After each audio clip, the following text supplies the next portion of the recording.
نبی رحمت صلی اللہ تعالی علیہ وسلم نے جو حدیث بیان کیا نا حساب کے لیے، آپ یقین کریں پوری روح متوجہ ہو جاتی ہے، انسان کے جتنے لطائف ہیں وہ سارے بیدار ہو جاتے ہیں، اس کے باطن کے اندر تک گہرائی تک وہ لفظ اترتے ہیں۔ میرے کریم فرماتے ہیں رب قیامت کے دن بندوں سے فرمائے گا کیا میں نے تیرے لیے کان اور آنکھیں نہیں بنائی تھی؟ کبھی اندھے سے مل کے دیکھے نا، کبھی بہرے سے بات کر کے دیکھے نا۔ رب فرمائے گا کیا میں نے تیرے لیے کان اور آنکھیں نہ بنائی تھی؟ اللہ فرمائے گا کیا میں نے تیرے لیے جانوروں کو کھیتوں کو مسخر نہیں کیا تھا؟ ہر جانور پر تو سواری کرتا ہے، جانوروں کے گوشت کھاتا ہے، جانوروں کا دودھ پیتا ہے، کھیت کے اندر ہل چلاتا ہے، اناج ہے، پھل ہیں، سبزیاں ہیں۔ هو الذی خلق لکم ما فی الارض جمیعا، زمین میں جو کچھ ہے حضرت انسان کے لیے پیدا کیا۔ اللہ فرمائے گا تیرے لیے کان بنائے، آنکھیں بنائی، تیرے لیے مسخر کیا جانوروں کو، تیرے لیے مسخر کیا کھیتوں کو۔ پھر رب کہے گا میں نے تجھے خوشحالی دی، میں نے تجھے سرداری دی۔ پھر اللہ فرمائے گا یہ بتا کیا تجھے مجھ سے ملنے کا یقین نہیں تھا؟ کیا تجھے یہ خبر نہیں تھی کہ تیری رب سے بھی ملاقات ہوگی؟ تجھے اللہ کے حضور بھی حاضر ہونا ہے، تجھے اس کا یقین نہیں تھا؟ اور حدیث پاک کا جو آخری جملہ ہے وہ ہر دل پر دستک دیتا ہے۔ حضور فرماتے رب فرمائے گا میں بھی آج تجھے اسی طرح ہی فراموش کر دوں گا جس طرح تو نے مجھے بھلا دیا تھا۔ جا، تو نے اگر مجھے بھلا دیا تھا آج میں نے بھی تجھے فراموش کیا۔ دعا کرو ہمارے ساتھ یہ سلوک نہ ہو۔ ہم تو مالک کے کرم کی امید پر ہی قبر میں جائیں گے، اس کی رحمت کی امید پر ہی میدان محشر میں کھڑے ہوں گے۔ باقی پتہ سارا ہے سردار نو کیتیاں دا، ایدہ پردہ پایا ہی تیرا پلا ہو سی۔ خبر تو ساری ہے، پتہ تو سارا ہے، علم تو سارا ہے۔ سب سے زیادہ ہم جانتے ہیں کہاں کہاں نافرمانی ہوئی۔ یاد رکھنا اس کے حضور کھڑے ہونا ہے، اللہ کے حضور جواب دینا ہے۔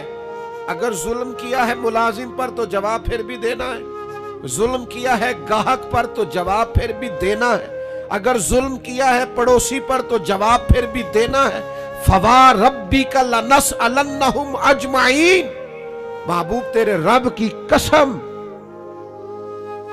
اپنے لفظوں میں بات کروں،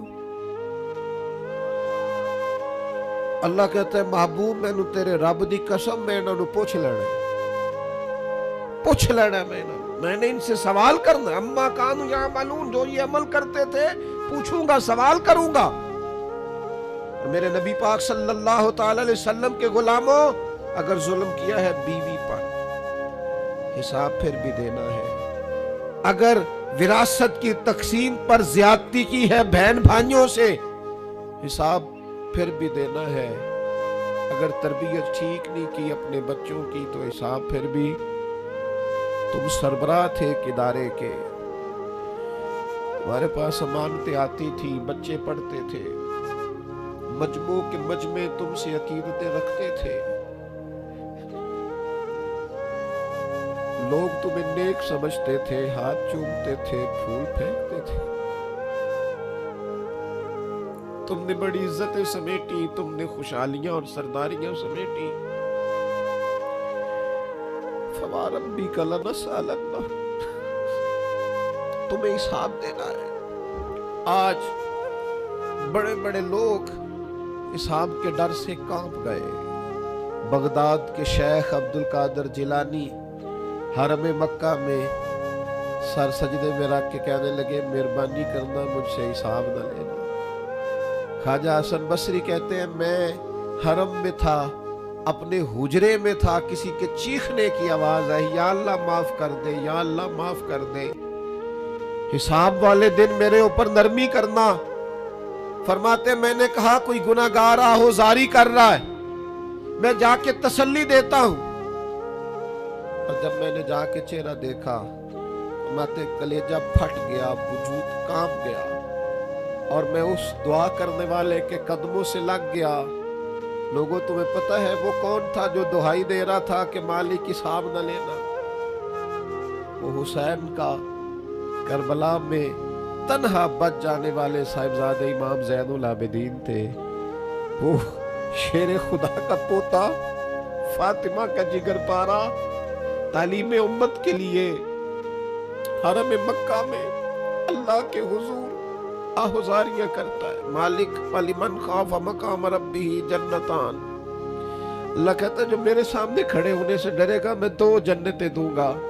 امام زین العابدین حرم مکہ میں کہتے ہیں مالک حساب نہ لینا، مہربانی کرنا، پردے رکھنا۔ زین العابدین آپ کا تو پلو پکڑ کے ساری امت جنت میں جائے گی، آپ کے تو قدموں سے لگ لگ کے ہمارے باپ ہمارے دادا جنت میں جائیں گے، آپ کی دادی سیدہ پاک کے آنچل میں چھپ کے تو ہماری بیٹیاں پناہ مانگے گی، ہماری مائیں ان کے قدموں سے لگے گی، تو جنت کے راستے کھلیں گے۔ امت کو تعلیم دیتے ہیں ڈرو نہ، اپنی زندگی سنوارو نہ، اپنے شب و روز پر توجہ کرو، بدل نہ جائے یا رب، کچھ اپنی آخرت کا تصور نہ بنائے۔